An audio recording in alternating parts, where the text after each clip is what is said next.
கர்த்தருடைய நாமம் மகிமைப்படுவதாக. இந்த நாளிலும் நாம் சேர்ந்து தேவனுடைய வார்த்தையை கற்றுக்கொள்வதற்கு தேவன் கொடுத்ததான கிருபைக்காய் நன்றி செலுத்துகிறேன்.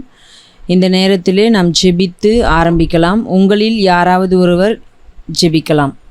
பரலோக பிதாவே, உம்மை துதிக்கிறோம், உம்மை ஸ்தோத்திரிக்கிறோம் ஆண்டவரே. இந்த அருமையான இரவு வேலைக்காய் நன்றி செலுத்துகிறோம். இந்த வேலையிலும் கூட ஆண்டவரே, நாங்கள் இந்த வேதாகமத்தை கற்றுக்கொள்ளக்கூடிய இந்த நாட்களையும் இந்த நேரத்தையும் எங்களுக்கு நீர் கொடுத்ததற்காய் உமக்கு நன்றி செலுத்துகிறோம். இதை நாங்கள் கற்றுக்கொண்டு ஆண்டவரே அநேகருக்கு அதை சொல்லவும், எங்களுடைய ஆண்டவரே கண்கள் திறக்கப்படவும், இன்னும் வேதத்தில் உள்ள ரகசியங்களையும் அது எப்படி உருவானது, எப்படி உருவாக்கப்பட்டது என்று சொல்லி நாங்கள் இன்னும் அதிகமாய் அதை கற்றுக்கொண்டு வேதத்தை நேசிக்கிறவர்களாய் காணப்பட எங்களுக்கு உதவி செய்வீராக. இந்த வார்த்தைகளை கொண்டு எங்களோடு பேசும் ஆண்டவரே, உங்களுடைய கரத்துல ஒப்பு கொடுக்கிறோம். நீங்க பொறுப்படுத்திக் கொள்ளுங்க. இயேசுவின் நாமத்தில் ஜெபிக்கிறோம் நல்ல பிதாவே, ஆமென். கர்த்தருடைய நாமம் மகிமைப்படுவதாக. கடந்த நாட்களிலே நாம்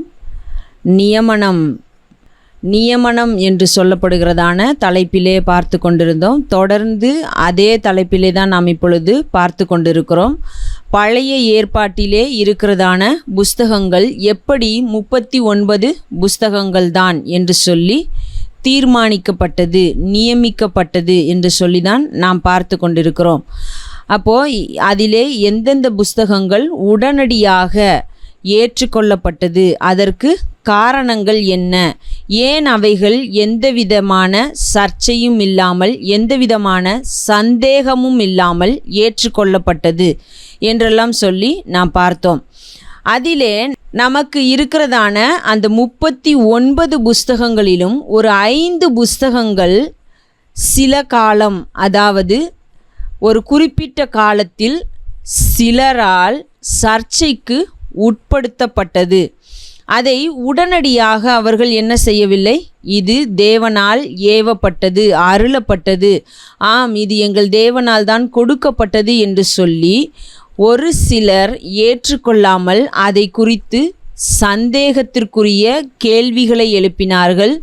சர்ச்சைக்குரிய காரியங்கள் சொல்லப்பட்டது. ஆகையினாலே அந்த புஸ்தகங்கள் சிலரால் சர்ச்சைக்கு உட்படுத்தப்பட்டபடியினாலே ஆன்டிலோகோமெனா என்று சொல்லி அந்த நாளிலே அழைத்தார்கள். பின்னாட்களில் அந்த புஸ்தகங்கள் தேவனால் தான் ஏவப்பட்டது, அருளப்பட்டது என்பதற்கு அந்த புஸ்தகங்களை வாசித்து அந்த புஸ்தகங்களிலுடைய இந்த புஸ்தகங்கள் என்ன கருத்துக்களை சொல்லுகின்றன, ஏன் இவைகள் தேவனால் தான் அருளப்பட்டது என்பதை நாம் ஒத்துக்கொள்ள வேண்டும், ஏற்றுக்கொள்ள வேண்டும் என்பதற்கான சாட்சிகளை வைக்கிறார்கள். அதற்கு பிற்பாடு அந்த புஸ்தகங்களும் தேவனால் அருளப்பட்டவை என்று சொல்லி ஏற்றுக்கொள்ளப்பட்டது என்று சொல்லி நாம் பார்த்தோம். அப்போது அந்த 39 புஸ்தகங்களிலே எவை சர்ச்சைக்கு உட்படுத்தப்பட்டன என்பதை குறித்து தான் நாம் இன்றைக்கு பார்க்க போகிறோம். அந்த புஸ்தகங்கள், ஒன்று உன்னத பாட்டு, இன்னொன்று பிரசங்கி, மூன்றாவதாக எஸ்தர், நான்காவதாக எசேக்கியேல், ஐந்தாவதாக நீதிமொழிகள். இந்த 5 புஸ்தகங்களும் தான் ஒரு சிலரால் சர்ச்சைக்கு உட்படுத்தப்பட்டது. அதற்கு காரணங்களும் இருக்கிறது. அதை தான் நாம் இன்றைக்கு பார்க்க போகிறோம். முதலாவதாக உன்னத பாட்டு.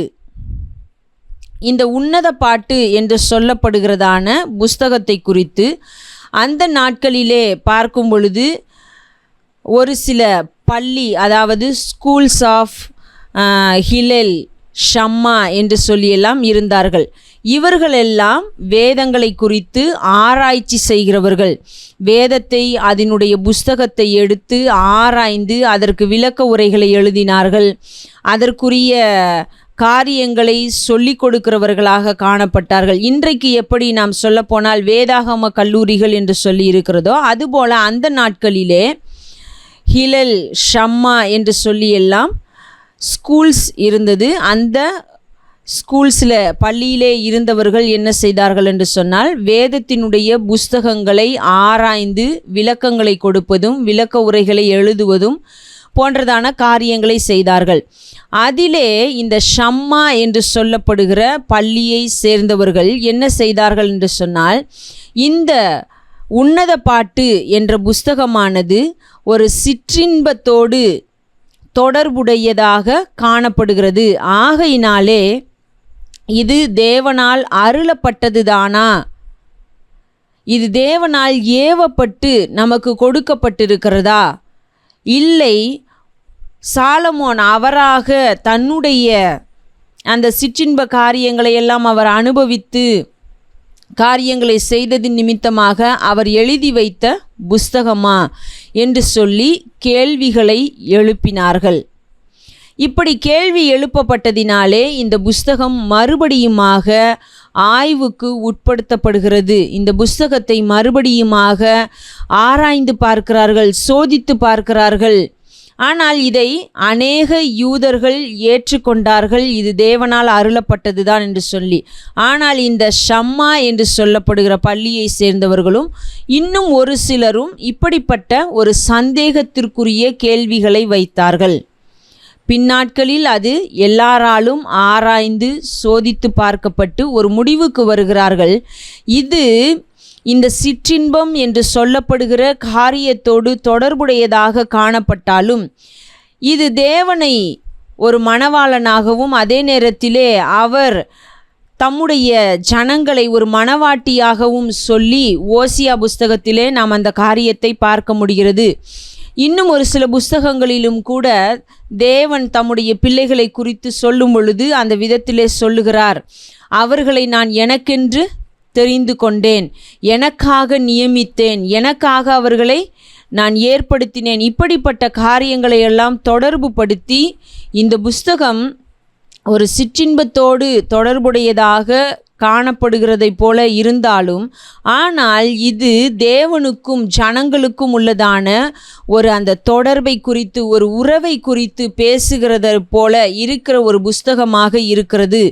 ஆகையினாலே இதை நாம் தேவனால் அருளப்பட்டதுதான் என்று சொல்லி ஏற்றுக்கொள்ளுகிறோம் என்ற ஒரு முடிவுக்கு வந்தார்கள். ஆகையினாலே உன்னத பாட்டு என்ற புஸ்தகம் சர்ச்சைக்கு உட்படுத்தப்பட்டாலும் அது தேவனால் அருளப்பட்டதுதான் என்று சொல்லி முடிவுக்கு வந்தது. அடுத்ததாக நாம் பார்க்கிறோம் பிரசங்கி என்று சொல்லப்படுகிற புஸ்தகம். ஏன் இந்த புஸ்தகத்தை அவர்கள் சந்தேகித்தார்கள்? ஏன் இது தேவனால் அருளப்பட்டது தானா, ஏவப்பட்டது தானா என்ற கேள்வி எழுப்பினார்கள் என்று சொல்லி நாம் பார்த்தோமானால், இந்த புஸ்தகத்திலே நாம் ஒரு வார்த்தையை அடிக்கடி வாசிக்க முடியும். அது என்ன வார்த்தை என்று உங்களுக்கு தெரிந்தால் நீங்கள் சொல்லலாம். பிரசங்கி புஸ்தகத்திலே அடிக்கடி வருகிறதான ஒரு வார்த்தை, அது என்ன வார்த்தை? மாயை. Okay, correct. மாயை என்று சொல்லி வருகிறதான வார்த்தையை நாம் பார்க்கிறோம். மாயை, மாயை, எல்லாம் மாயை. சூரியனுக்கு கீழே, வானத்தின் கீழே, இந்த பூமியிலே காணப்படுகிற எல்லாம் மாயையாய் இருக்கிறது என்று சொல்லி இந்த வாழ்க்கையை குறித்து சாலமோன் எழுதுகிற பொழுது மாயை, இது ஒன்றுமில்லாதது, மறைந்து போகக்கூடியது என்று சொல்லி அவர் சொல்லுகிறதை நாம் இந்த புஸ்தகம் முழுவதிலும் வாசிக்க முடிகிறது. அப்போ தேவனுடைய பார்வையிலே தேவன் சொல்லுகிறபடி நாம் பார்க்கும் பொழுது இந்த வாழ்க்கை மாயையானதா, ஒன்றுமில்லாமல் போகக்கூடியதா என்று சொல்லி ஒரு கேள்வி எழுப்பப்படுகிறது. தேவன் நமக்கு ஒரு வாழ்க்கையை வைத்திருக்கிறார், நிச்சயமாக அவரோடு கூட இருக்கக்கூடிய ஒரு வாழ்க்கை என்று சொல்லி இருக்கிறது. அப்போ இந்த புஸ்தகத்தை எழுதின இந்த சாலமோன் எல்லாமே மாயைதான், எல்லாமே ஒன்றுமில்லை, எல்லாம் இப்படியே முடிந்து போகிறது என்று சொல்லுகிறாரே. அப்படி இருக்கும் பொழுது நாம் எப்படி இந்த புஸ்தகத்தை தேவனால் ஏவப்பட்டு எழுதப்பட்டது என்று சொல்லி ஏற்றுக்கொள்வது என்று சொல்லுகிற ஒரு கேள்வியை எழுப்பினார்கள். பின்னர் அவர்கள் அந்த புஸ்தகத்தை ஆராய்ந்து வாசித்து மறுபடியும் சோதித்து பார்த்த பொழுது அவர்கள் தெளிவான ஒரு முடிவிற்கு வந்தார்கள். என்னவென்று சொன்னால், அங்கே சாலமோன் சொல்லுகிறது வாழ்க்கை மாயை என்று சொல்லுகிறார். ஆனால் தேவனோடு இருக்கும் பொழுது அந்த வாழ்க்கைக்கு ஒரு அர்த்தம் இருக்கிறது என்று சொல்லுகிறதை நாம் அந்த புஸ்தகத்திலே பார்க்க முடிகிறது. ஆகையினால் இது தேவனால் ஏவப்பட்டு அருளப்பட்டதுதான் என்று முடிவிற்கு வந்தார்கள். அதிலும் விசேஷமாய் அந்த புஸ்தகத்தின் கடைசி பகுதியானது, அந்த 12ஆம் அதிகாரம் என்று நாம் இப்பொழுது சொல்லுகிற அந்த கடைசி பகுதியானது நாம் பார்க்க முடிகிறது. தேவன் இல்லாமல் போகும் வாழ்க்கை மாயையானதுதான், ஆனால் தேவனோடு இருக்கிற வாழ்க்கை மாயையானது அல்ல, அது ஒரு அர்த்தமுள்ள வாழ்க்கையாக மாறும் என்று சொல்லுகிறதை நாம் அந்த அதிகாரத்திலே மிகவும் தெளிவாக புரிந்து கொள்ள முடிகிறது. அது மாத்திரமல்லாமல் அந்த புஸ்தகம் முடியும் பொழுது ஒரு சில காரியங்களை அவர் சொல்லுகிறதை நாம் பார்க்க முடியும். வாசிக்கலாம். பிரசங்கி 12ஆம் அதிகாரம் 13-14 வசனங்கள். பிரசங்கி 12ஆம் அதிகாரம் 13-14 வசனங்களை நாம் வாசிக்கலாம். காரியத்தின் கடைத்தொகையை கேட்போமாக. தேவனுக்கு பயந்து அவர் கற்பனைகளை கைக்கொள். எல்லா மனுஷர் மேலும் விழுந்த கடமை இதுவே.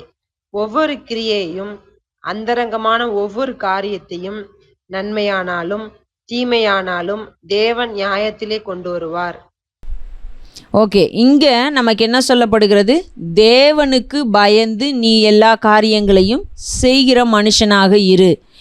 ஏனென்று சொன்னால் நன்மையோ தீமையோ நீ எந்த காரியத்தை செய்தாலும் அது நியாயத்திலே கொண்டு வந்து நிறுத்தப்படும். தேவன் அதை நியாயம் தீர்க்கிறவராக இருக்கிறார் என்பதை குறித்து சொல்லுகிறதை பார்க்க முடியும்.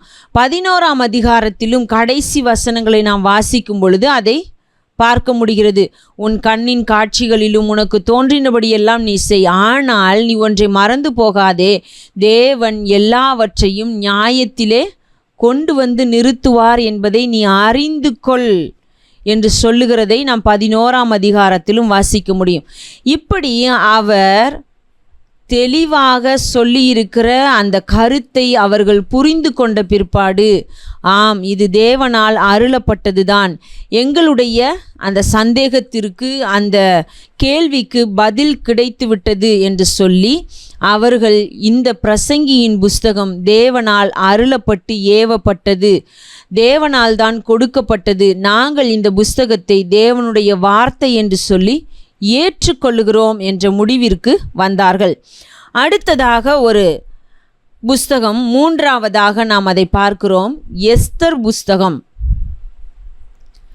இந்த புஸ்தகத்தை அவர்கள் ஏற்றுக்கொள்ளாததற்கு அல்லது கேள்வி எழுப்பினதற்கு ஒரு காரணம் என்னவென்று சொன்னால், இந்த எஸ்தர் புஸ்தகத்திலே நாம் தேவனுடைய பெயரை பார்க்க முடியாது. கர்த்தர், ஆண்டவர் அல்லது தேவன் என்று சொல்லி அவருடைய பெயரை நாம் பார்க்க முடியாது. ஆகையினாலே அவர்களுக்கு ஒரு கேள்வி எழும்பினது. தேவனுடைய பெயரே, அவருடைய நாமமே, தேவனுடைய நாமமே சொல்லப்படாத, எழுதப்படாத ஒரு புஸ்தகம் எப்படி அவரால் ஏவப்பட்டதாக, அருளப்பட்டதாக இருக்க முடியும் என்று சொல்லி ஒரு கேள்வி எழும்பினது. இதனால் தான் அவர்கள் சந்தேகித்தார்கள், இது தேவனால் அருளப்பட்டது தானா என்று சொல்லி. ஆனால் அந்த புஸ்தகத்தையும் வாசித்து பார்க்கும் பொழுது யூத ஜனங்களுக்கு விடுதலை கிடைத்ததும், யூத ஜனங்கள் தங்களுடைய கஷ்டத்தின் நேரத்திலே தேவனை நோக்கி பார்த்ததும், அந்த எஸ்தர் என்று சொல்லப்படுகிற ராஜாத்தியாக இருந்தவள் யூத குலத்தை சேர்ந்தவளாக இருந்து தேவனை நோக்கி பார்த்து தேவனை சார்ந்து காரியங்களை செய்ததையும், மொர்தெகாயும் கூட தேவனையே சார்ந்து வாழ்ந்ததையும், அதே நேரத்திலே தேவன் அவர்களுக்கு கொடுத்த பாதுகாப்பு, விடுதலை, இவைகள் எல்லாவற்றையும் அவர்கள் பார்த்து, ஆம் இந்த புஸ்தகமும் தேவனால் அருளப்பட்டது என்பதை அவர்கள் ஒரு முடிவிற்கு வருகிறார்கள் என்பதை உணர்ந்தவர்களாய் இந்த புஸ்தகத்தையும் ஏற்றுக்கொண்டார்கள் என்று சொல்லி நாம் பார்க்க முடிகிறது. அப்போது தேவனுடைய பெயர் இல்லை, ஆனால் அந்த புஸ்தகத்திலே சொல்லப்படுகிற காரியங்கள் எல்லாமே, அந்த மனிதர்களுடைய வாழ்க்கையின் காரியங்கள் எல்லாமே தேவனை சார்ந்து செயல்படுகிறதாக இருக்கிறதை நாம் பார்க்க முடிகிறது. அது மட்டும் இல்லாமல் இந்த புஸ்தகத்திலே ஒரு பண்டிகையை கொண்டாடினார்கள் என்று சொல்லி நாம் பார்க்கிறோம். அந்த பண்டிகை பூரிம் என்று சொல்லி அழைக்கப்பட்டது. பின்னாட்களிலும் அதை யூதர்கள் தொடர்ந்து கொண்டாடினார்கள். தேவன் அவர்களுக்கு அந்த நாளிலே அளித்த விடுதலையை, பாதுகாப்பை எண்ணி அந்த பண்டிகை கொண்டாடப்பட்டது என்பதை நாம் பார்க்க முடிகிறது. இப்படியாக இந்த புஸ்தகத்தையும் ஆராய்ந்து சோதித்து பார்த்து தேவனால் அருளப்பட்டதுதான் என்ற முடிவு எட்டப்பட்டது. அடுத்ததாக நாம் பார்க்கும் பொழுது எசேக்கியேல் புஸ்தகம்.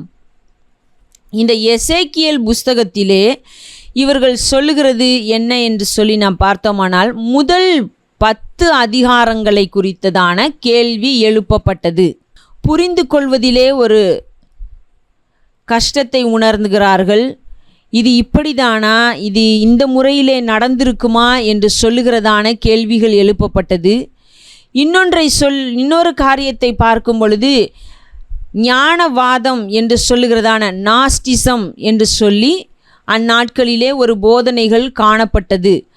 அந்த போதனையை ஒட்டியதாக இந்த புஸ்தகம் இருப்பது போல அவர்களுக்கு தோன்றியது அதை வாசிக்கும் பொழுது. ஆகையினாலே அதை குறித்து சந்தேகித்தார்கள், கேள்வி எழுப்பினார்கள். ஆனால் தொடர்ந்து அவர்கள் அதை வாசிக்கும் பொழுது, அவர்கள் அதை பார்க்கும் பொழுது, இல்லை, இது தேவனால் அருளப்பட்டதுதான், தேவன் பேசிய காரியங்கள் தான் எழுதப்பட்டிருக்கிறது என்று சொல்லி ஒரு முடிவுக்கு வருகிறார்கள். இன்னொரு காரியம் என்னவென்று சொல்லி நாம் பார்த்தோமானால், ஒரு சிலர் என்ன சொன்னார்கள் என்று சொன்னால், நியாயப்பிரமாணத்திற்கு, அதாவது மோசேயின் புஸ்தகங்களுக்கு இந்த எசேக்கியேலின் புஸ்தகம் விரோதமானதைப் போல, ஒரு முரண்பாடுகளை கொண்டிருக்கிறதைப் போல, அதை எதிர்த்து சொல்லுகிற ஒரு புஸ்தகத்தைப் போல காணப்படுகிறது என்று சொல்லி காரியங்களை சொன்னார்கள். ஆனால் அதை மறுபடியும் வாசித்து ஆராய்ந்து பார்த்த பொழுது தெளிவான ஒரு நிலை எட்டப்பட்டது. என்னவென்று சொன்னால், இது நியாயப்பிரமாணத்திற்கோ மோசே எழுதின எந்த புஸ்தகத்திற்கும் விரோதமானதாக காணப்படவில்லை என்பதை அவர்கள் தெளிவாக புரிந்து கொண்டார்கள்.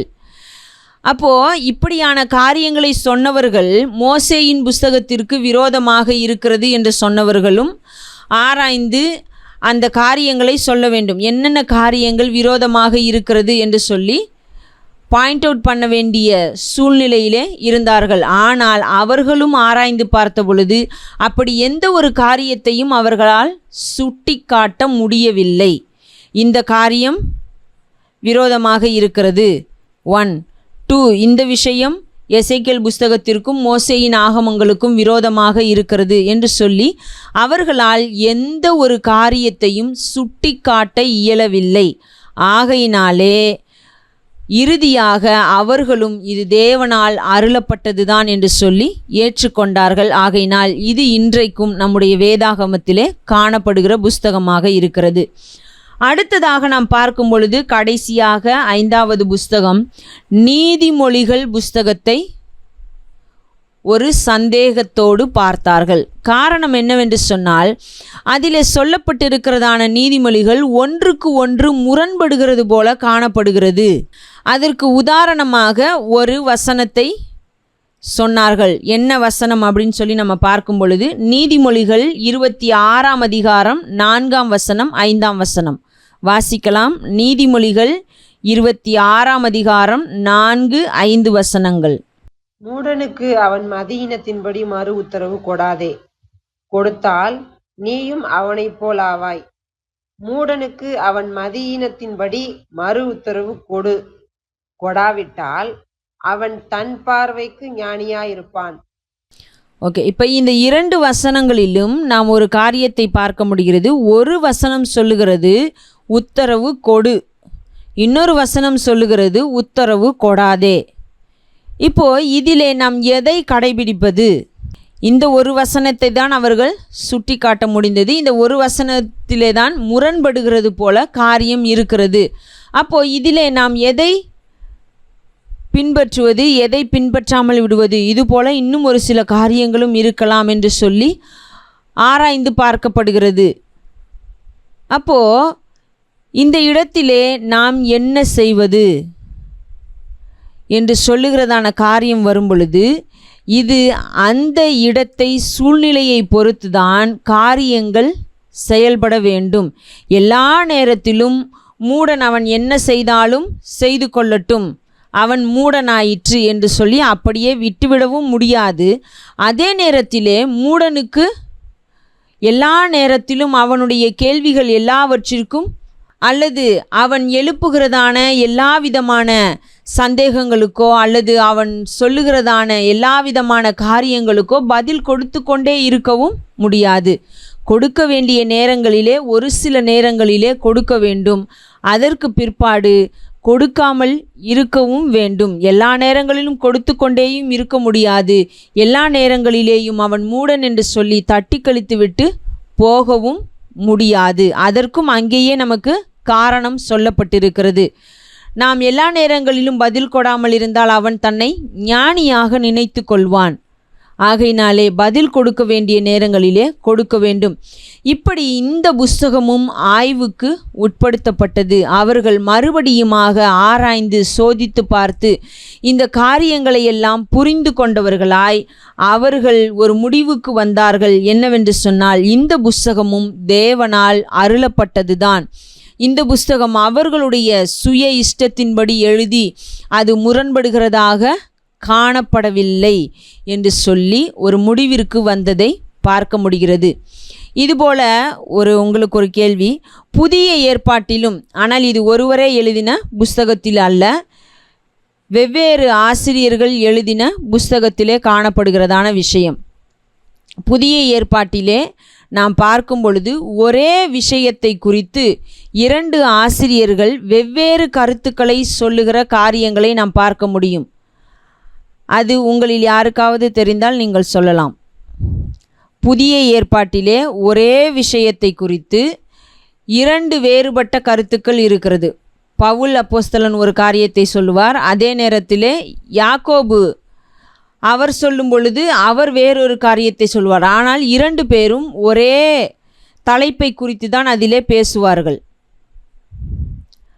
அது எதை குறித்து பேசுகிறார்கள் என்பது உங்களுக்கு தெரியுமா? ஓகே, அந்த தலைப்பு என்ன அப்படின்னு சொல்கிறேன். அதை குறித்து என்ன சொல்லுகிறார்கள் என்பது உங்களுக்கு ஞாபகத்தில் வந்தால் நீங்கள் சொல்லலாம். தலைப்பு என்ன அப்படின்னு சொன்னால், விசுவாசம். விசுவாசத்தை குறித்து அப்போஸ்தலனாகிய பவுல் சொல்லும் பொழுது அவர் ஒரு காரியத்தை சொல்லுகிறார். அதே நேரத்திலே யாக்கோபு அவர் தன்னுடைய நிருபத்திலே பேசும் பொழுது இன்னொரு விஷயத்தை சொல்லுகிறது போல இருக்கிறதை நாம் பார்க்க முடியும். 2 பேரும் ஒருவருக்கொருவர் முரண்படுகிறது போல இருக்கிறதான விஷயம் இருக்கிறதை நாம் அங்கே பார்க்க முடியும். அது என்ன அப்படின்னு சொல்லி உங்களுக்கு ஞாபகம் வருகிறதா? விசுவாசத்தை குறித்து பேசும் பொழுது அப்போஸ்தலனாகிய பவுல் சொல்லுகிறதும் யாக்கோபு சொல்லுகிறதும் என்ன ஞாபகம் இருக்கா? ரோமர் நிருபத்தை வாசிக்கும் பொழுது விசுவாசத்தை குறித்து சொல்லும் பொழுது அப்போஸ்தலனாகிய பவுல் சொல்லுவார், விசுவாசத்தினால்தான் நீதிமான் பிழைப்பான். இது கிரியையினால் உண்டானது அல்ல. இது கிரியையினால் உண்டாயிருந்தது என்று சொன்னால் அது கூலி என்றெண்ணப்படும். இது கிருபையினால் உண்டானது என்று சொல்லிக்கொண்டே வருகிறதை பார்க்க முடியும். அதே நேரத்திலே யாக்கோபு பேசும் பொழுது அவர் சொல்லுவார், எனக்கு விசுவாசம் இருக்கிறது என்று நீ சொல்லிவிட்டு கிரியையை காண்பிக்காமல் இருப்பாய் என்று சொன்னால் அது எப்படி சாத்தியமாகும்? ஒருவன் உன்னிடத்திலே விசுவாசம் இருக்கிறது, என்னிடத்திலே கிரியை இருக்கிறது, இதை காண்பிப்பது எப்படி என்று சொல்லுகிற கேள்விகள் எல்லாம் எழுப்பப்படுமே என்றெல்லாம் அவர் சொல்லிவிட்டு கடைசியாக சொல்லுவார், ஆபிரகாமை குறித்து சொல்லுவார். அவருக்கு விசுவாசம் இருந்தது, ஆனால் அவருடைய பிள்ளையை அவர் கொண்டு போய் பலியிடுவதற்கு போனார். ராகாபிற்கும் விசுவாசம் இருந்தது, ஆனால் அவர் அதை கிரியையிலே தான் காண்பித்தாள். அப்போது இந்த ஆபிரகாமும் சரி ராகாபும் சரி கிரியையிலே தான் அதை காண்பித்திருக்கிறார்கள். அப்போது கிரியை இல்லாத விசுவாசம் செத்ததாயிருக்குமே என்று சொல்லுகிறதையெல்லாம் பார்க்கிறோம். ஆனால் அப்போஸ்தலனாகிய பவுல் பேசுகிறதை பார்க்கும் பொழுது விசுவாசம்தான் முக்கியமானது. விசுவாசத்தினால்தான் ஆபிரகாம் எல்லாவற்றையும் செய்தார். விசுவாசம் இல்லாமல் கிரியையினாலே நீங்கள் ஒன்றும் செய்ய முடியாது. இப்படியெல்லாம் வாசிக்கும் பொழுது இவரும் ஒருவருக்கொருவர் முரண்படுகிறதைப் போல நமக்கு தோன்றும். ஆனால் உண்மையிலேயே அவர்கள் முரண்படுகிறார்களா என்று சொல்லி நாம் பார்த்தோமானால் இல்லை. யாக்கோபும் விசுவாசம் வேண்டாம் என்று சொல்லவில்லை. ஆனால் அவர் சொல்லுகிறார், அந்த விசுவாசம் கிரியையிலே வெளிப்பட வேண்டும் என்று சொல்லுகிறதை நாம் பார்க்கிறோம்.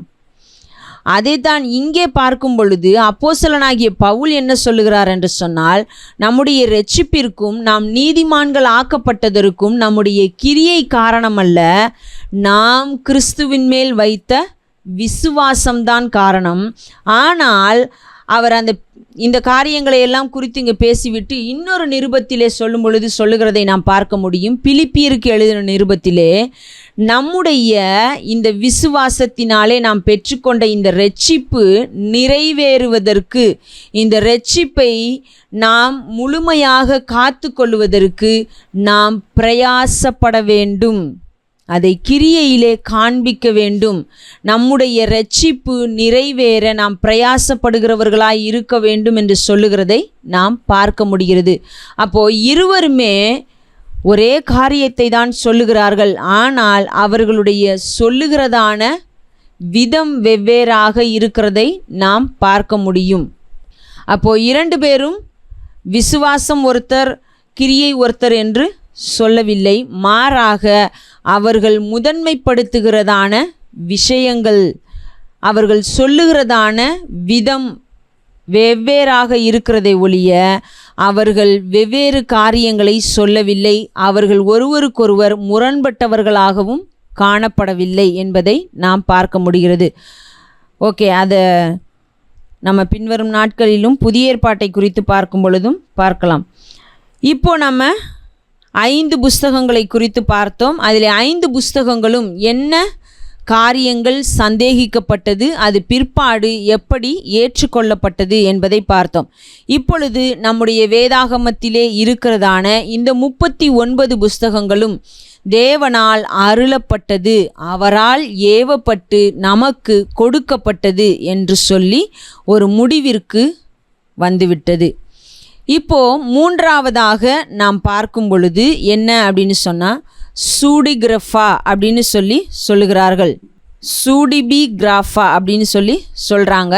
இந்த புஸ்தகம் என்ன அப்படின்னா, ஒருவராலும் ஏற்றுக்கொள்ளப்படாத புஸ்தகங்கள். பின்ன இதை குறித்து நாம் ஏன் பார்க்க வேண்டும் என்று சொன்னால், இதிலே சொல்லப்படுகிற ஒரு சில காரியங்கள் அந்நாட்களிலும் வாசிக்கப்பட்டது, இந்நாட்களிலும் வாசிக்கப்படுகிறது. இதிலிருந்தும் இன்றைக்கும் ஒரு சிலர் போதிக்கிறார்கள், அன்றைக்கும் போதிக்கப்பட்டது. ஆனால் இந்த புஸ்தகங்களை ஒருவர் கூட இது தேவனால் அருளப்பட்டதுதான், ஏவப்பட்டதுதான் என்று சொல்லி ஏற்றுக்கொள்ளவே இல்லை. ஆனால் இதில் சொல்லப்படுகிற காரியங்கள் கொஞ்சம் கேட்கிறதற்கு இனிமையாக இருப்பதைப் போல இருப்பதினாலும், நூதனமான காரியங்களைப் போல இருப்பதினாலும் இன்றைக்கும் ஒரு சிலர் இதிலிருந்து போதிக்கிறார்கள், அன்றைக்கும் போதித்தார்கள். ஆகையினாலே இந்த ஒரு சில புஸ்தகங்களை குறித்து நாம் பார்க்க போகிறோம். இந்த புஸ்தகங்கள் எப்படிப்பட்டவைகள் என்று சொல்லி நாம் பார்த்தோமானால், இந்த புஸ்தகங்களிலே எல்லாமே கற்பனைகளை போன்ற காரியங்களை கொண்டதுதான். எதிலும் நிச்சயமாக நடந்தது அல்லது நியாயமானதாக காணப்படுகிறது அல்லது இவைகள் இப்படித்தான் இருந்தது என்று சொல்லப்படுகிறதற்கு ஒவ்வாத காரியங்களை கொண்டிருக்கிற புஸ்தகங்களாக காணப்படுகிறது. இந்த புஸ்தகங்களிலே காணப்படுகிற எல்லா காரியங்களும் அதிகமாக பார்க்கும் பொழுது எப்படி இருந்தது என்று சொன்னால், கற்பனைகளாக புராண கதைகளைப் போலத்தான் காணப்பட்டது. எதுவும் ஒரு நிச்சயத்தோடு ஒத்துப்போகிற புஸ்தகங்களாக காணப்படவில்லை. ஒரு காரணம். அடுத்ததாக பார்க்கும் பொழுது இந்த புஸ்தகங்களிலே காணப்படுகிறவைகள் எந்த காலகட்டத்திலே எழுதப்பட்டது என்று சொன்னால் 200 கிமு 200 கிபி 200க்கு இடைப்பட்ட காலங்களிலே எழுதப்பட்ட புஸ்தகங்களாக காணப்பட்டது. இந்த புஸ்தகங்கள் எழுதப்பட்ட காலம் கிமு 200 கிபி 200. இந்த 400 ஆண்டு காலங்களிலே எழுதப்பட்ட புஸ்தகங்களாக காணப்பட்டது. இதனாலும் இந்த புஸ்தகங்கள் ஏற்றுக்கொள்ளப்படவில்லை அப்படின்றத நம்ம பார்க்க முடியும். அநேக காரியங்கள் கற்பனைகளைப் போல இருக்கிறது. அடுத்தது இன்னொரு காரியங்கள் அதிலே சொல்லப்படுகிறது. எப்படிப்பட்டவைகளாக இருந்தது என்று சொன்னால் வெளிப்பாடுகள். இவைகள் வெளிப்பாடுகளாக அருளப்பட்டது, இவைகள் இப்படியே தரிசனங்களாகவே கொடுக்கப்பட்டது என்று சொல்லி அதிலே எழுதப்பட்டிருந்தது. ஆகையினாலும் இந்த புஸ்தகங்கள் ஏற்றுக்கொள்ளப்படவில்லை என்று சொல்லி பார்க்க முடிகிறது. இந்த சுடிபிகிராஃபா என்று சொல்லப்படுகிற யாராலும் ஏற்றுக்கொள்ளப்படாத புஸ்தகங்கள் எத்தனை இருக்கிறது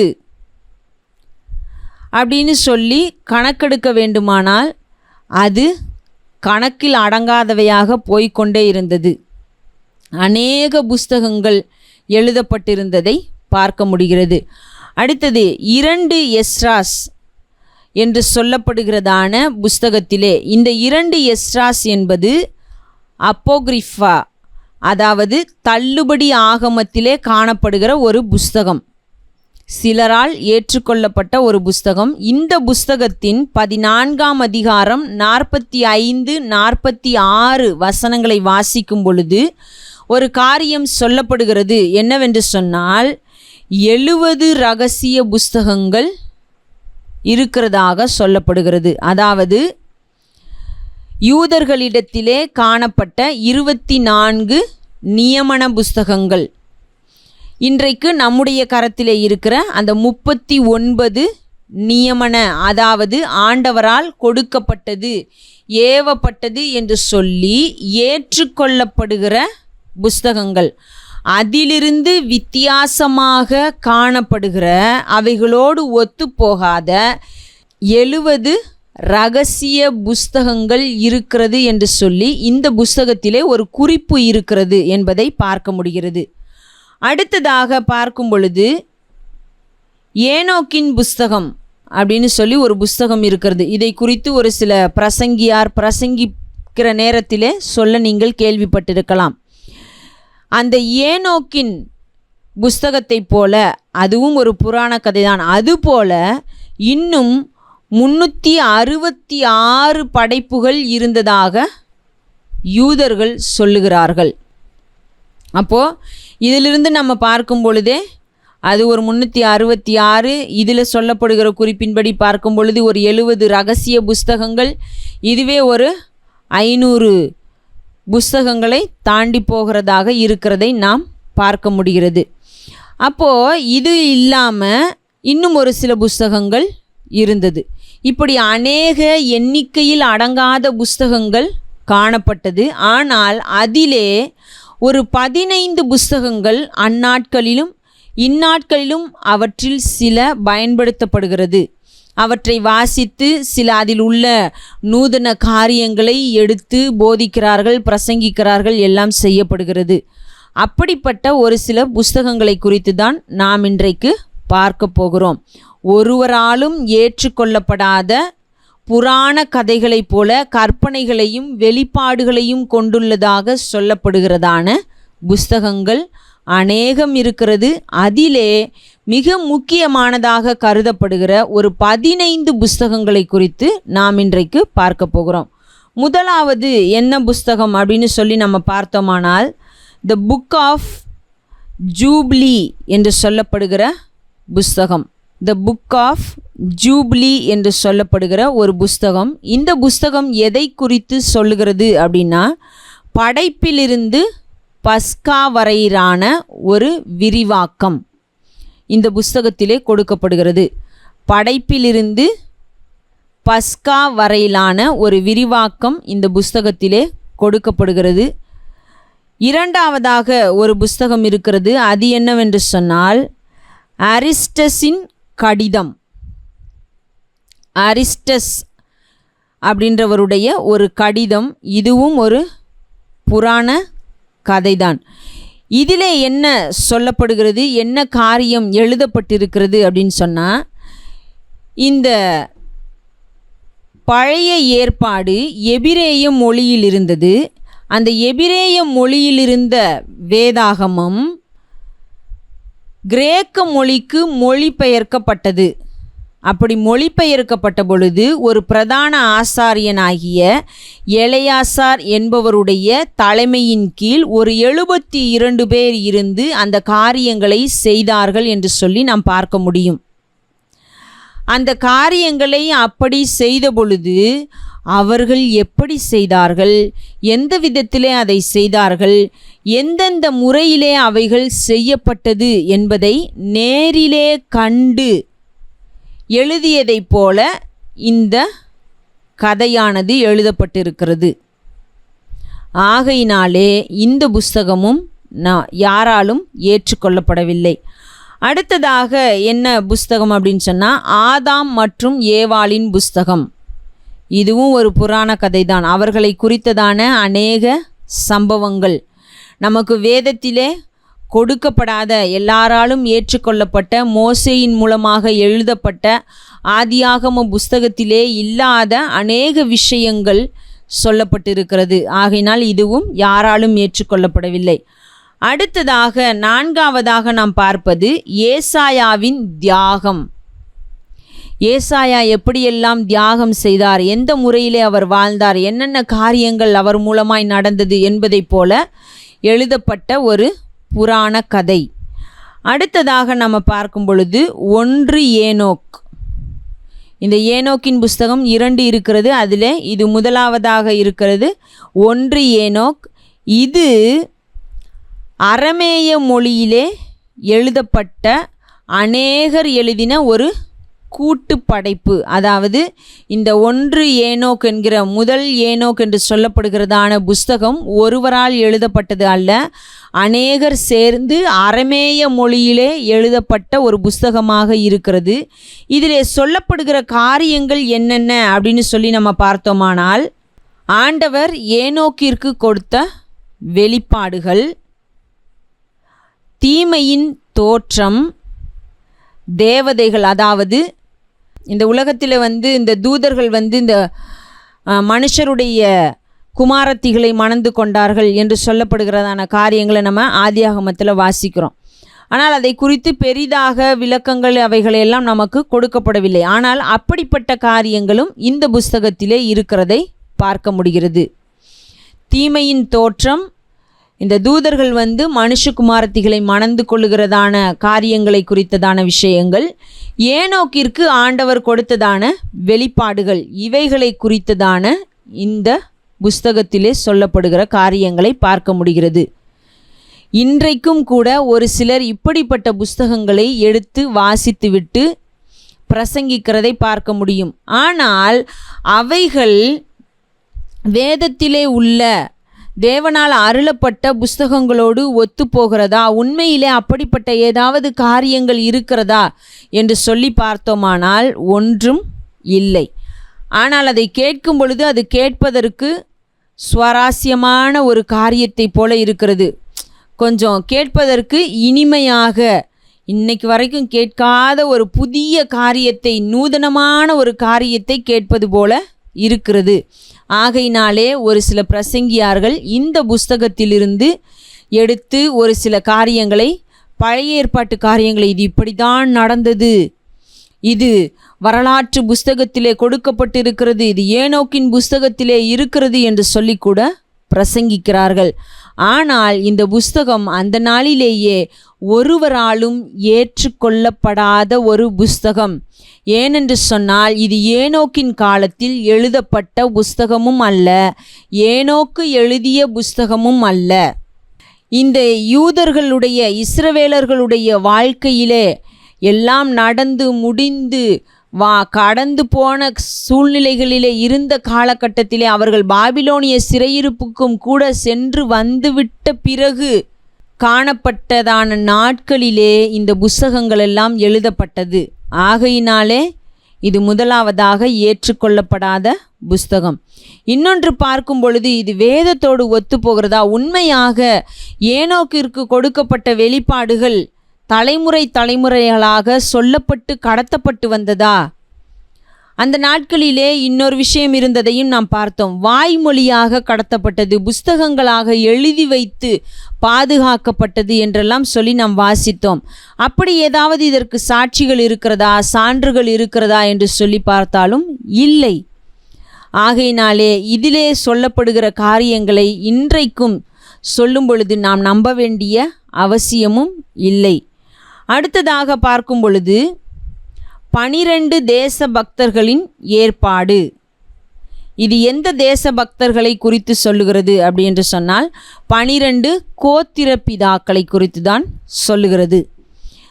அதாவது ஆதியாகமம் 49ஆம் அதிகாரத்திலே நாம் காரியத்தை வாசிக்க முடியும். என்னவென்று சொன்னால், யாக்கோபு தன்னுடைய பிள்ளைகளை ஒவ்வொருவராக அழைத்து அவர்களுக்கு உள்ள ஆசீர்வாதங்களை சொல்லுகிறதை நாம் பார்க்கிறோம். தன்னுடைய 12 பிள்ளைகளையும் அழைத்து அவர்களுக்கு ஆசீர்வாதங்கள் கொடுக்கப்பட்டதை நம்மால் வாசிக்க முடிகிறது. அந்த ஒரு அதிகாரத்தினுடைய அந்த ஒரு சம்பவத்தை அடிப்படையாக வைத்துக்கொண்டு ஒரு பெரிய புஸ்தகமே எழுதப்பட்டது. அந்த புஸ்தகத்தின் பெயர்தான் 12 தேச பக்தர்களின் ஏற்பாடு என்று சொல்லப்படுகிற புஸ்தகம். அதை அடிப்படையாக வைத்து கொண்டார்கள். ஆனால் அவர்கள் எழுதிய காரியங்கள் எல்லாம் கற்பனைக்கும் எட்டாத, கற்பனையிலே தோன்றிய காரியங்களாக காணப்படுகிற விஷயங்களை தான் எழுதியிருந்தார்கள். ஆகையினாலே நாம் இந்த புஸ்தகத்தையும் ஏற்றுக்கொள்ளவில்லை, அந்த நாளிலிருந்தும் ஒருவராலும் ஏற்றுக்கொள்ளப்படவும் இல்லை. அடுத்ததாக பார்க்கும் பொழுது மோசேயின் அனுமானம். மோசே தேவனை குறித்து அல்லது அந்த தேசத்தை குறித்து அல்லது அவரோட வாழ்க்கையை குறித்து இப்படியெல்லாம் அனுமானித்த, சிந்தித்த, தியானித்த என்று சொல்லப்படுகிறதான காரியங்களைப் போல இந்த புஸ்தகத்திலே எழுதப்பட்டிருக்கின்றது. மோசேயின் அனுமானம். இந்த புஸ்தகமும் யாராலும் ஏற்றுக்கொள்ளப்படவில்லை. அடுத்ததாக பார்க்கும் பொழுது 2 ஏனோக் அல்லது ஏனோக்கின் இரகசியங்களின் புஸ்தகம். இதிலே என்ன சொல்லுகிறார்கள் அப்படின்னு சொன்னால், ஏனோக்கின் 7 வானங்கள், படைப்பு, உலக வரலாறு, நரகம் மற்றும் பரலோகம், இது போன்ற காரியங்களை குறித்து சொல்லுகிறதான புஸ்தகம்தான் இந்த 2 ஏனோக் அல்லது ஏனோக்கின் இரகசியங்களின் புத்தகம். ஆனால் இதுவும் ஏனோக்கால் ஒரு காரியமும் சொல்லப்படவும் இல்லை, ஏனோக்கு எழுதி வைக்கவும் இல்லை. ஆகையினாலே இந்த புஸ்தகமும் யாராலும் ஏற்றுக்கொள்ளப்படவில்லை என்பதை நாம் பார்க்க முடிகிறது. அடுத்ததாக நாம் பார்க்கும் பொழுது 2 பாரூக் அல்லது பாரூக்கின் சிரியாக் அப்போகலிப்சிஸ். 2 பாரூக் அல்லது பாரூக்கின் சிரியாக் அப்போகலிப்சிஸ் என்று சொல்லி ஒரு புஸ்தகம் இருந்தது. பாரூக், இந்த பாரூக் யார் அப்படின்னு சொல்லி உங்களுக்கு ஞாபகம் இருக்கிறதா? நீங்கள் ஆன்சர் பண்ணலாம். பாரூக் என்பவர் யார்? எரேமியா தீர்க்கதரிசிக்கு அவர் சொல்ல சொல்ல ஃபாரூக்குங்கிறவர் எழுதுவார், அவர் தான் நினைக்கிறேன். Okay, correct. இந்த பாரூக் என்பவர் யார்னா, எரேமியா தீர்க்கதரிசியோடு இருந்த ஒரு மனுஷன். எரேமியா எழுதினதான புஸ்தகங்களை எல்லாம் அந்த ராஜா ஆல்ரெடி என்ன பண்ணுறாரு, தீயில போட்டு எரிச்சு போட்டுறாரு. அதற்கு பிற்பாடு மறுபடியுமாக எரேமியா காரியங்களை எல்லாம் ஞாபகப்படுத்தி எழுதுகிறார். அப்படி எழுதும் பொழுது இவர் சொல்ல சொல்ல எழுதுவதற்காக அவர் ஒரு நபரை தெரிந்து கொண்டார். அவரிடத்திலே ஒரு நபர் இருந்தார். அவர் யார் அப்படின்னா இந்த பாரூக். இந்த பாரூக் ஏன் இங்கே 2, இப்போ ஏனோக்கு சொன்னப்போ முதல் ஏனோக் 2 ஏனோக் அப்படின்னு சொல்லி 2 புஸ்தகத்தை பார்த்தோம். இங்கேயே நாம் இன்ன வரைக்கும் முதல் பாரூக் அப்படின்னு சொல்லி ஒரு புஸ்தகத்தையும் நம்ம பார்க்கலாம், ஆனால் 2 பாரூக் அப்படின்னு சொல்லி பார்க்குறோம். ஏன் அப்படின்னு சொன்னால், பாருக், முதல் பாருக் என்று சொல்லப்படுகிறதான புஸ்தகம் அப்போகிரிஃபா என்று சொல்லப்படுகிறதான தள்ளுபடி ஆகமத்திலே இருக்கிறது. அது சிலரால் ஏற்றுக்கொள்ளப்பட்ட புஸ்தகமாக காணப்படுகிறது. ஆகையினால அதை நம்ம அடுத்த அப்போகிரிஃபா அப்படின்னு சொல்லி படிக்கும்போது அதை படிப்போம். ஆனால் இந்த 2 பாருக் யாராலும் ஏற்றுக்கொள்ளப்படாத ஒரு புஸ்தகம். இவர் ஒரு புஸ்தகத்தை எழுதினது போல அது எப்படி மறைவான காரியங்களை, மறைக்கப்பட்ட விஷயங்களை எல்லாம் சொல்லுகிற ஒரு புஸ்தகம் என்பதைப் போல இந்த புஸ்தகம் இருக்கிறது. இதையும் யாரும் ஏற்றுக்கொள்ளவில்லை. அடுத்ததாக பார்க்கும் பொழுது 3 பாருக் அல்லது பாருக் கிரேக்க அப்போகலிப்சிஸ். 2 பாருக் சிரியாக் அப்போகலிப்சிஸ், சிரிய பாஷையிலே எழுதப்பட்ட ஒரு மறைக்கப்பட்ட காரியங்களை வெளிப்படுத்துகிறதான ஒரு புஸ்தகம் போல இருக்கிறதான ஒரு புஸ்தகம். இந்த 3 பாருக் என்று சொல்லப்படுகிறது கிரேக்கர்களுடைய, கிரேக்க பாஷைக்குரிய காரியங்களிலே காணப்படுகிறவைகளை வெளிப்படுத்துகிறது போல எழுதப்பட்ட ஒரு புஸ்தகமாக இருக்கிறது. இதுவும் யாராலும் ஏற்றுக்கொள்ளப்படவில்லை என்பதை நாம் பார்க்கிறோம். அடுத்ததாக பார்க்கும் பொழுது 3 மக்காபீஸ். இந்த புஸ்தகத்திலும் 1 மக்காபீஸ் 2 மக்காபீஸ் என்று சொல்லப்படுகிறதான 2 புஸ்தகங்கள் தள்ளுபடி ஆகமம் என்று சொல்லப்படுகிற அப்போகிரிஃபா அதிலே காணப்படுகிறது. அதையும் நம்ம பார்ப்போம். அதாவது 1 மக்கபேயர் 2 மக்கபேயர், இது 3 மக்கபேயர். இந்த புஸ்தகம் எதோடு தொடர்புடையதாக இருக்கிறது அப்படின்னு சொல்லி, இந்த 1 மக்கபேயர் 2 மக்கபேயர் நம்ம தேவனுடைய வார்த்தையாக ஏற்றுக்கொள்ள முடியாது அப்படின்னு சொல்லி ஒதுக்கி வைத்த புஸ்தகங்கள். ஆனால் அது ரோமன் கேத்தலிக்க திருச்சபையினரால் ஏற்றுக்கொள்ளப்பட்டது. ஆனால் இந்த 3 மக்கபேயர் யாராலும் ஏற்றுக்கொள்ளப்படவில்லை. காரணம் என்ன அப்படின்னு சொன்னால், இந்த புஸ்தகத்திற்கும் மக்கபேயர்களுக்கும் எந்த ஒரு தொடர்புமே இல்லை. ஆனால் இந்த புஸ்தகத்தை எழுதினவர்கள் அதற்குரிய அந்த மக்கபேயர்களுடைய பெயரை வைத்து கொண்டார்கள், அவ்வளவுதான். ஆனால் இதில் சொல்லப்படுகிற காரியங்கள் எல்லாமே பார்த்தால் எப்படிப்பட்டதாக இருக்கிறது என்றால், நம்புவதற்கும் செய்வதற்கும் சொல்லுவதற்குமே சாத்தியமில்லாத, மிகைப்படுத்தி சொல்லுகிற விஷயங்களை கொண்டிருக்கிற புஸ்தகமாக இருக்கிறது. எல்லாத்தையும் மிகைப்படுத்தி ஒரு விஷயம் இதுதான் அப்படின்னு சொல்கிறத இன்னும் எக்ஸ்ட்ராவாக மிகைப்படுத்தி எக்ஸாஜரேட் பண்ணி சொல்லுகிற விஷயங்களாக காணப்படுகிறது. அப்படிப்பட்ட விஷயங்கள் தான் இன்ற 3 மக்கபேயர் புஸ்தகத்திலே இருக்கிறது. இந்த புஸ்தகமும் ஏற்றுக்கொள்ளப்படவில்லை. அடுத்ததாக பார்க்கும் பொழுது 4 மக்கபேயர்.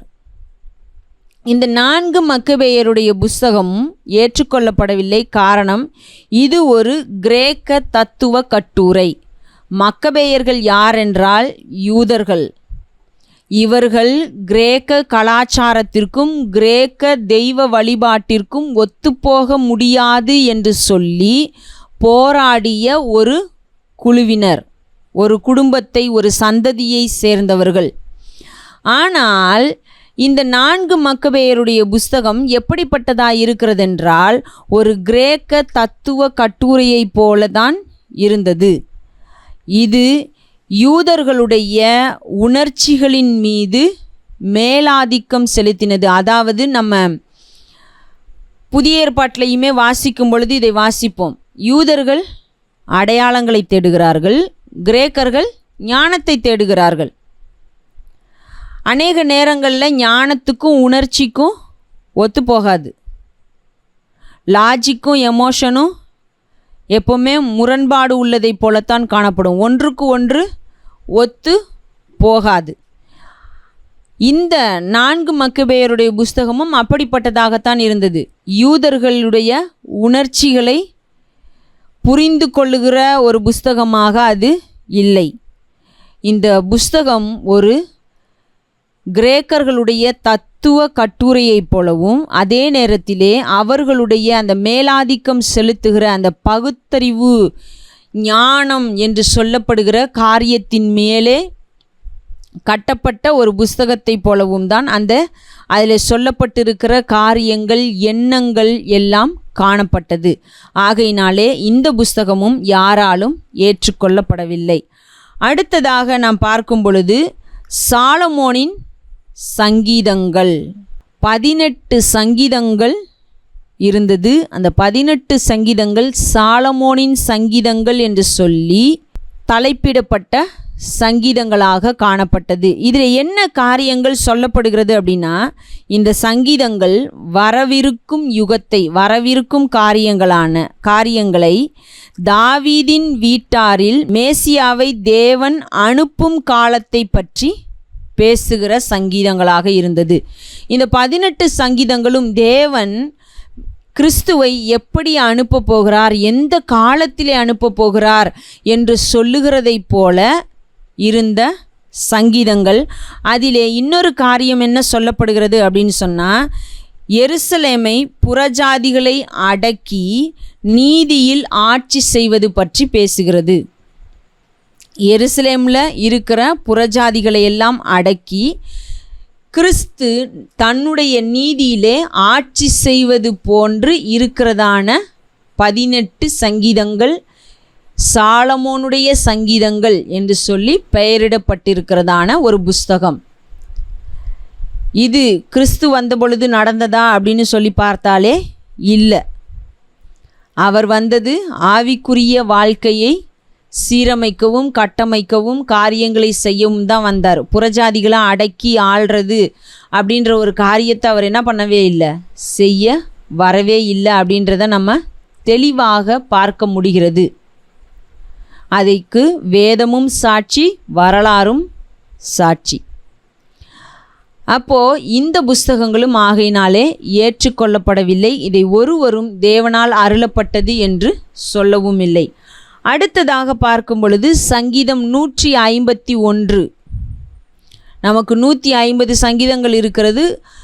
இன்னொரு சங்கீதம் 151 என்று சொல்லி ஒரு சங்கீதம் இருந்தது. ஆனால் அதுவும் யாராலும் ஏற்றுக்கொள்ளப்படாத ஒரு சங்கீதமாகவே போய்விட்டது.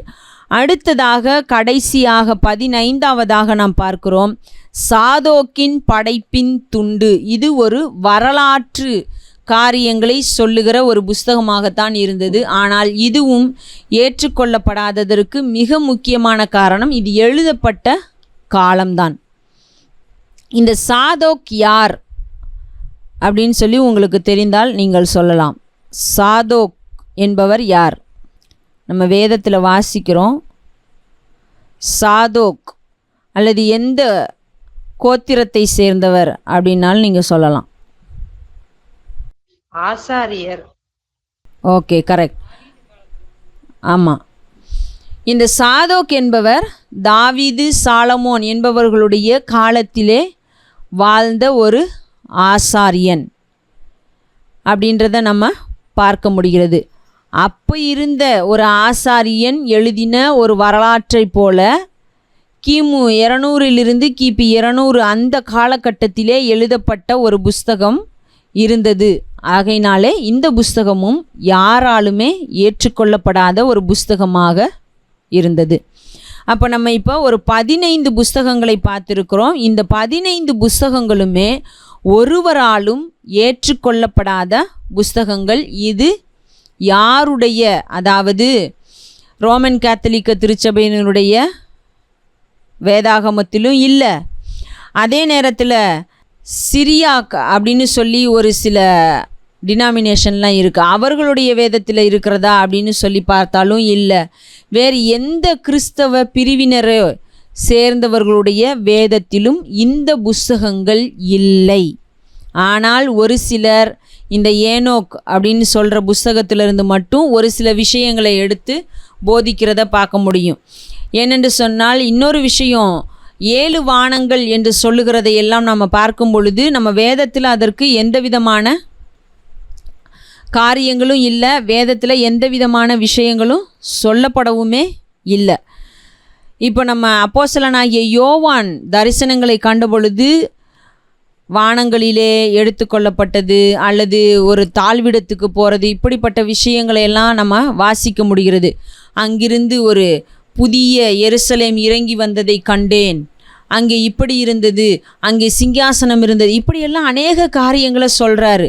ஆனால் எத்தனை வானங்கள் இருந்தது, இப்படிப்பட்ட விஷயங்களெல்லாம் சொல்கிறது நமக்கு வேதத்தில் இல்லை. அதே போல் அப்போஸ்தலனாகிய பவுல் சொல்லும் பொழுது 3ஆம் வானம் வரைக்கும் அப்படின்னு சொல்லுகிற ஒரு விஷயத்தை தான் நம்ம வாசிக்கிறோம். அதற்கு மீறி நம்ம வேறு எந்த காரியத்தையும் வேதத்தில் வாசிக்கவே இல்லை. ஆனால் 7 வானங்கள் இப்படிப்பட்ட காரியங்களை சொல்லுகிறவர்கள் எல்லாம் இந்த புஸ்தகங்களிலிருந்து தான் பிரசங்கிக்கிறார்கள். ஆனால் அந்த நாட்களிலேயே இவைகளெல்லாம் பரிசோதிக்கப்பட்டு ஆய்வுக்கு உட்படுத்தப்பட்டு ஜெபத்திற்கு பிற்பாடு ஒரு ஆலோசனை சங்கமெல்லாம் கூடிதான் ஒரு முடிவுக்கு வந்தார்கள், இவைகள் தேவனால் அருளப்பட்டது அல்ல என்று சொல்லி. அதிலும் எந்த ஒரு திருச்சபையினரும் இவைகளை ஏற்றுக்கொள்ளவும் இல்லை.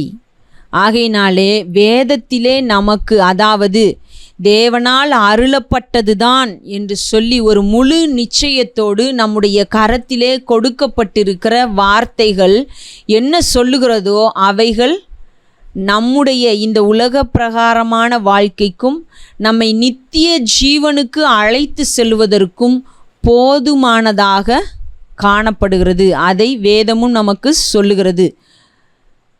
தேவன் செய்த காரியங்களையெல்லாம், இயேசு கிறிஸ்து செய்த காரியங்களை சொல்ல வேண்டும் என்று சொன்னாலே உலகம் கொள்ளாது. ஆனால் நமக்கு எது தேவையோ அது எழுதி கொடுக்கப்பட்டிருக்கிறது என்று சொல்லி நாம் யோவான் சுவிசேஷத்தில் வாசிக்கிறோம். ஆகையினாலே நம்ம நூதனமான காரியங்களை தேடி அல்லது இன்னும் என்ன பெஸ்ட்டாக இங்கே கிடைக்குமா அங்கே கிடைக்குமா, இது என்ன சொல்லுது அது என்ன சொல்லுது அப்படின்னு சொல்லி பல்வேறு காரியங்களை போட்டு ஆராய்ந்து கொண்டிருக்கிறவர்களாக அல்ல, மாறாக வேத வசனங்களை தெளிவாக கற்றுக்கொள்ளுகிறவர்களாக காணப்பட வேண்டும். அப்போ நம்ம ஏன் பைபிள் சர்வே அப்படின்னு சொல்கிற சப்ஜெக்டில் இதெல்லாம் படிக்கணும் அப்படின்னா, இப்படியெல்லாம் காரியங்கள் இருந்தது. இவைகளெல்லாம் ஒதுக்கப்பட்டு இந்தந்த காரியத்திற்காக நிராகரிக்கப்பட்டு ஏற்றுக்கொள்ளப்படாமல் நம்முடைய கரத்திலே இன்றைக்கு நாம் வைத்திருக்கிற புஸ்தகங்கள் தேவனால் அருளப்பட்டதுதான் என்ற ஒரு முடிவுக்கும் வந்து இந்நாள் வரைக்கும் அது அழியாமல் காக்கப்பட்டிருக்கிறது என்பதை நாம் புரிந்து கொள்வதற்காக தான் இவைகளை குறித்தெல்லாம் நாம் பார்க்கிறோம். மற்றபடி அதிலே சொல்லப்படுகிற விஷயங்கள் நமக்கு பெரியவைகள் அல்ல என்பதை நாம் புரிந்து கொள்வோம். தொடர்ந்து நாம் வாசிப்போம், தேவனை நேசிப்போம், தேவனுடைய வார்த்தையையும் நாம் பற்றி கொள்ளுகிறவர்களாய் காணப்படுவோம். அது நமக்கு போதுமானதாய் இருக்கிறது என்பதை உணர்ந்து கொள்ளுவோம். நூதனமான காரியங்களை நோக்கி பின் செல்ல வேண்டாம். தொடர்ந்து நம்ம இந்த பாடத்தையும் கற்றுக்கொள்வதற்கும் தேவனுடைய வார்த்தையின் மகத்துவங்களை புரிந்து கொள்வதற்கும் தேவன் தொடர்ந்து நமக்கு கிருபை செய்வாராக. கண்களை மூடி ஜெபிக்கலாம். எங்கள் அன்பின் தேவனாகிய கர்த்தாவே, அப்பா, இந்த நாளுக்காக நாங்கள் உமக்கு நன்றி செலுத்துகிறோம். ஆண்டவரே, இந்த நாள் வரைக்கும் நீர் எங்களோடு கூட இருந்திருக்கிறீர், அதற்காய் நன்றி செலுத்துகிறோம். விசேஷமாய் உம்முடைய வார்த்தை எங்களுடைய கரத்திலே கிடைக்க செய்திருக்கிறீர், அதற்காய் நன்றி செலுத்துகிறோம். இன்றைக்கும் கூட கர்த்தாவே, அப்பா, உம்மால் அருளப்பட்ட வார்த்தைகளும் சந்தேகிக்கப்பட்டதையும் சர்ச்சைக்குட்படுத்தப்பட்டதையும் நாங்கள் வாசித்தோம். ஆனாலும் உம்மால் அருளப்பட்ட வார்த்தைகள் ஆம் உம்மால் தான் அருளப்பட்டது என்பதை அவர்கள் புரிந்து கொள்ள அவர்களோடு நீர் பேசி அதை நீர் உம்முடைய வார்த்தைகளாக வைத்திருக்கிறதற்காய் கூட நன்றி செலுத்துகிறோம். அவர்களும் அதை புரிந்து கொள்ள நீர் கிருபை செய்ததற்காய் நன்றி செலுத்துகிறோம். அப்பா, இன்னும் ஒரு சில புஸ்தகங்கள் அப்பா மனிதர்களுடைய கற்பனையிலும் அவர்களுடைய எண்ணங்களினாலும் எழுதப்பட்ட புஸ்தகங்கள் அப்பா அது தேவையில்லை என்று சொல்லி நிராகரிக்கப்படுவதற்கு நீர் கிருபை செய்தீர், அதற்காய் உமக்கு நன்றி செலுத்துகிறோம். ஆண்டவரே, இன்றைக்கும் கூட அந்த புஸ்தகங்களை வாசித்து இனிமையாக இருக்கிறது என்பதற்காக ஒரு சிலர் பிரசங்கிக்கிறார்கள், போதிக்கிறார்கள். ஆனால் நாங்கள் அப்படிப்பட்ட காரியங்களிலே விழுந்து போகாமல் இருக்க நீர் எங்களுக்கு உதவி செய்யுங்க ஆண்டவரே. அப்பா, இனிமையாக இருக்குது, கேட்குறதுக்கு ரொம்ப சுவாரஸ்யமான காரியங்களைப் போல இருக்கிறது என்பதை நாங்கள் யோசித்தவர்களாய் அதின் பின்பாக சென்று விடாதபடி நீர் எங்களுக்கு கொடுத்திருக்கிற வேத வாக்கியங்கள் போதுமானவைகளாய் இருக்கிறது என்பதை உணர்ந்தவர்களாய் உம்முடைய வேத வாக்கியங்களின்படி நாங்கள் நடக்க நீர் எங்களுக்கு உதவி செய்யுங்க. தொடர்ந்து இந்த பாடத்தை நாங்கள் கற்றுக்கொள்ள நீர் எங்கள் ஒவ்வொருவரையும் பலப்படுத்துவீராக. கூட இருங்க, வழி நடத்துங்க. இன்ப இயேசுவின் நாமத்தில் ஜெபிக்கிறோம் பிதாவே, ஆமேன் ஆமேன். என் ஆத்துமாவே கர்த்தரை ஸ்தோத்திரி, என் முழு உள்ளமே அவருடைய பரிசுத்த நாமத்தை ஸ்தோத்திரி. என் ஆத்துமாவே கர்த்தரை ஸ்தோத்திரி, அவர் செய்த சகல உபகாரங்களையும் மறவாதே. ஆமேன் ஆமேன். கர்த்தர் தாமே தொடர்ந்து நம்மோடு கூட இருந்து நம்மை வழி நடத்தட்டும். Good night. Thank you everyone.